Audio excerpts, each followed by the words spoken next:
Just in the last week, I believe, the brand new Speaker of the House, Mike Johnson, released the January 6th tapes. Now, you're not going to see them on any legacy media because they won't show them. Why won't they show them? It's a question you should ask yourself, but they are all over Twitter. And what you can see is personal video of police saying, hey, we're going undercover. We're going to instigate this riot. You can see video of the police firing into an open, peaceful crowd. You can see video of the police opening the doors and ushering people in. You can see it all for your own eyes, right? A picture is worth 1,000 words. A video is worth 1,000,000 words. You can see it for yourself. Cass Sunstein said that he changed his mind after he saw J6, but he didn't really see J6.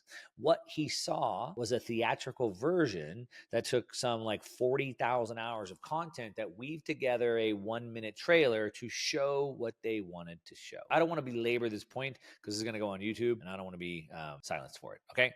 But if you care about this, you can go right onto Twitter and you can find all of this information, okay? You can see all the videos. You can see exactly what happened. Like I said, you can see it. It was like a tour. I mean, literally, people were just being toured around. But where did this start? Where did this come from? It didn't start there, but it did almost seemingly start with Trump. Now, of course, we can go back to 2001. We can go back to the Patriot Act. We can go back however far you want. Governments have always tried to use media for propaganda, but it really kicked into high gear with Trump. If you remember when Trump was elected, it was also, this is pre-J6, obviously, this was Russiagate. And it was Russia.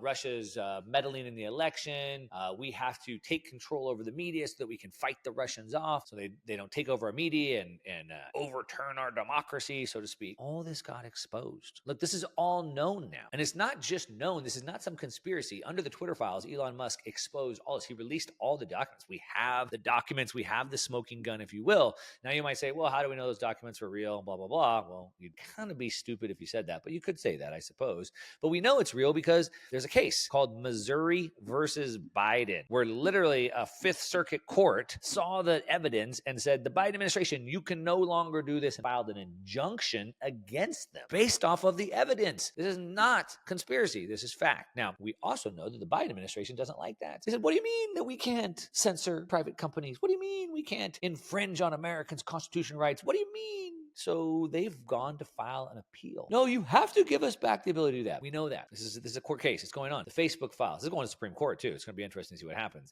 We have the Facebook files. We have new documents that have been analyzed. This new newsletters. Public has been doing a great job exposing this. And we can see the links that the Democrats have gone to squash any opposition. But most importantly, the part that gets me mad is preventing citizens like you and I from exercising our constitutional rights to protected speech. And under the Biden administration, the FBI has been a domestic spying agency. They've been using it to spy on you and I. They've been using it to penalize whistleblowers who are stepping forward and bringing this to light. The DOJ has been weaponized against you and I, the people, while at the same time shielding him and his son. They said that the laptop was misinformation, but yet the FBI had the laptop since 2019. They knew about it this whole time. All of this evidence that continues to grow and grow and grow, we know it. Thousands and thousands of pieces of documentation, and yet nothing. And so we can see the weaponization that's here. Now, like I said, this goes back to World War II. They've been controlling the flow of information. They've controlled what we see through TV, what we see in the newspapers, all of that. But really, things changed with the introduction of the internet, which is why I say it's always technology that changes the world. The internet has allowed you and I, we the people, to have the power to put out information and share information at a rapid rate. And it breaks their ability to censor us. Of course, they don't like that.